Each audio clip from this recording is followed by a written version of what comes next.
سیامند حاجو بر پرسه پیوندین درو یا برای کردستان سوری که من برینها داخلیانی واندان الاستودیو میوانی منه که سیامند بخیراتی هون انجام کنگره قبول نکن چما؟ گلک سبب حنا دسپیک چاوا اف مؤتمر هاتیه حاضر کرن و کسی لی پیشدار بونا اف مؤتمری هاتی بوش بوی پیش روجا سوری خارطه کش بوی پیش روجا سوری دینن جبوی دستور وری دانین جبوی سوری و چرنگی بریو هری سوریانو باشه کیف وی کاریت که نونری سیاسی وید کن یعنی دنیای حمود که دستور کودت نفساندن یعنی پارلمنت حاضر کن یعنی نونری ملتکی پارتی وای سیاسی کمیته که تعیین دکه او دستوری حاضر کی وقتات نونری کردی سوری پارتی سیاسی تدعو ناکه تدویجه از اعترافی کردی سوری ناکم اعترافی بهبونا کردی سوری ناکم حتی هیچ برتنونری وای سیاسی یه دخوازی سیاسی تینه زمان یه بروانیت بر وی ملتی داد که تفلو که ماسی خو بس اف نونری می سیاسی هنه پارتی می سیاسی تو دعو ناکی اف بردوام بونا سیاستا حزبی بحثه حزبی بحث اعتراف تفكير سياسي كردي نذكر أفيك جعلي ديفا دل نتيجة مؤتمر ميزيني جمع كردارة كارثة اعترافي بهبونا كردا نايكرن وقتات بيجي كومارا عربي سوري تد بيجي أفولاتك عربي جعلي ديفا هجمارا كردا يعني باشا تا تفكير سياسي كردي تدعو نكر تي شش كردا تاني دعو كيش صدي شش يعني صديق كرد بون بيه بيشدار بون بنافي خودشونش او جي بنافي خودشونا بس دي ساجي تكاري بيجي الجورا هبونا كردا ازي هجماري كردا زي بين يعني كيما يقركا صدو بينجه كرد حاضر بو بانا اف حمود دي خويا كرن جو شرعه وحكومتاوي ناخوازن كرد درباسي بروسيسا سياسي ببن وكم جو اف بردوامية سياسة باش كاكسي أمد وهولدا وكا برايا كردستان سوري وهولدا كهون بشاندا كي بچن شامي تبليفي كونغري ببن ودا خواسكر تكلي هبون تكلي باندامي كوميتي رهبون دخوازا ما او بو هجمارة كباش كردا حاضر ببي حكا تفقرا سياسي جي حاضر نبي تفلو نباش بود هفلو اعترافی هنگیب نونری کرده نایکرن بس مگو دیسا باشه هجماره که باش کرده حاضر بند وی مؤتمری دا خوازه مبین نظمان و اف نتیجه وی مؤتمری وصابانا یکی کاری بو دنگه کی بلند بیجی اف نه حکومت نه اف مؤتمر متمثيل ناكي من كاري بو دا خوازك خو بجيبه باشه برسفه و چه ودان دا موقع خواست هون شام دکی آوا بکن بچن کنگری کس نه تدعو کرن يعني هون شخص يكي بك دعوت كره زانيك كي نه کس نه تدعو کرن يعني ام زانين چند کس هاتنا دعو کرن وكشخص تفكير سياسي كردي دا جهه وهايا بس وكشخص ونوك دا خوازاما سر دا خوازاما گرک هجمارک مزنج کرده و که هبونا کرده ان بیجن صدی پازده کرد حاضرن گرک شصت کسی حاضر بونه کی مای يعني 15% جوا كرد بانا تكاريبو گفتگو بكي تكاريبو نقاش بكي تكاريبو بحثا فدرالية بكي نافندية بكي تكاريبو الوار نقاش بكي تشينا بي سوريا بيش روج نافندية بيش برد باوريا مدى قالك مشكلة سوريا بحثية دهبو نافندية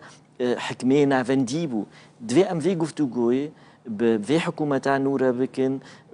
به چاوا مبرک بریره دکر دوی ام بردوام کن فعلا او مجالک بو اموی دانوسانی بس واج مرا داخویا کرن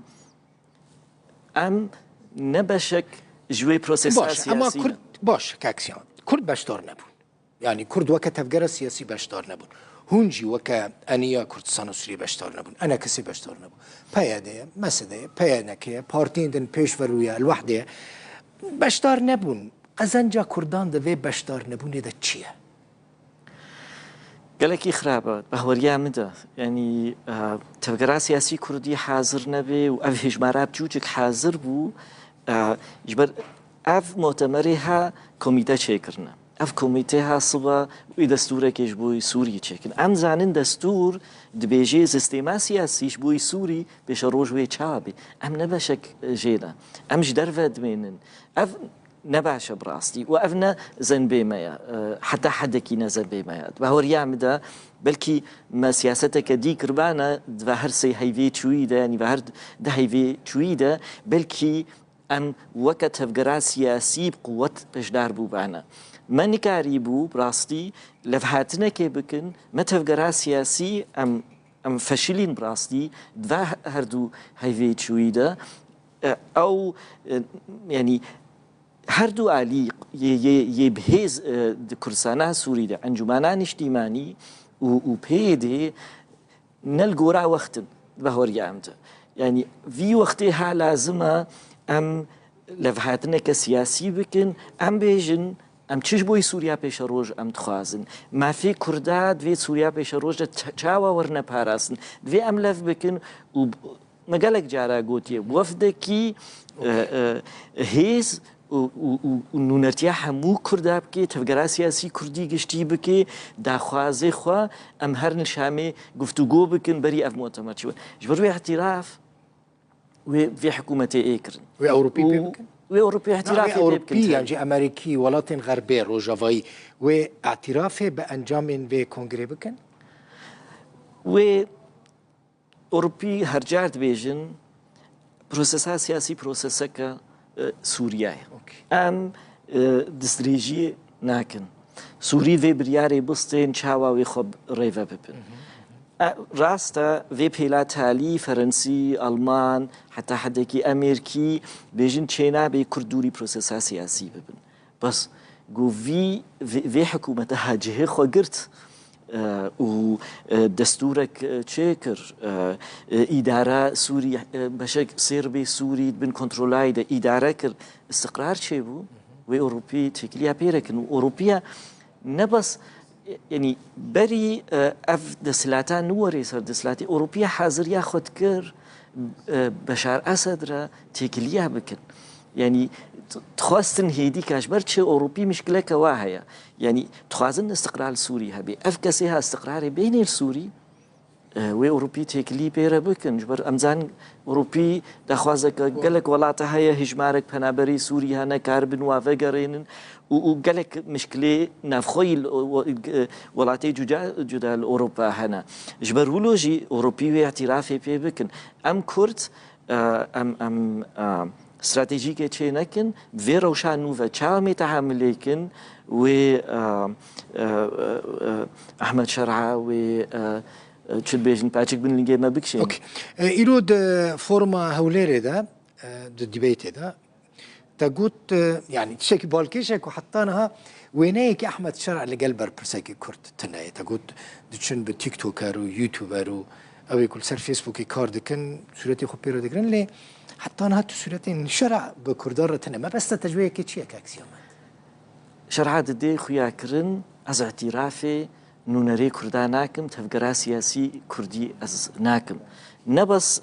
مظلوم عام ديرانينا ام زعنن قالك وفتشونا وبحفتيا معنا شرعة استقبالا ونكريا نونري بارتي سياسية كردي وحموش كاتا خواس كريا بيرارون شرعت بيجي استهني نونري سياسي يه سوريا بقشتيمة وكردجي نافده از تمثيلا كرداجي دكم اف مسجا شرعت خوازي بيجي نيما لو ما جي غرينغا ام بدنگكي يك حل وستي بيجن تنو نرتيا مناكي تنو نرتيا سنيه عرب دكي تنو نرتيا كردي سوري ناكي حكا كس نو نرتيا سوريا كردي سوري دكي ام نو نرتيا وادكن ام تفقرا سياسي بقشتي لفهاتنك تشي بوا منو نريخو هالبجارتنا ام ديشنا شامي و ام دنگكي بلند وبهيز بشراس انتاخ فينها موكا بارسكا ديشنا شامي تكو تكو بس اختا تفقرا سياسي يكبي ام كارم براستي بدنگكي بلند وقوة ام هرنا شامي جبر هيزي لشقري يه كردا بهترن وقوينترن وشكي واجي بهترن جي هي تحرير الشام أفكسي إيرو سردس هلاتي سياسيا أم جوا هيسترن تيكليه ما حتى حدكي قلكي باش نيه ناف دولتي أم كارن فهمنيها بكار بينن بس حفالي ما القامش لو رونشتينا لين دعنا سر لين أفد بيت فيت وريجم أفد بيت فيت وريجم بس جي حساني ترنينا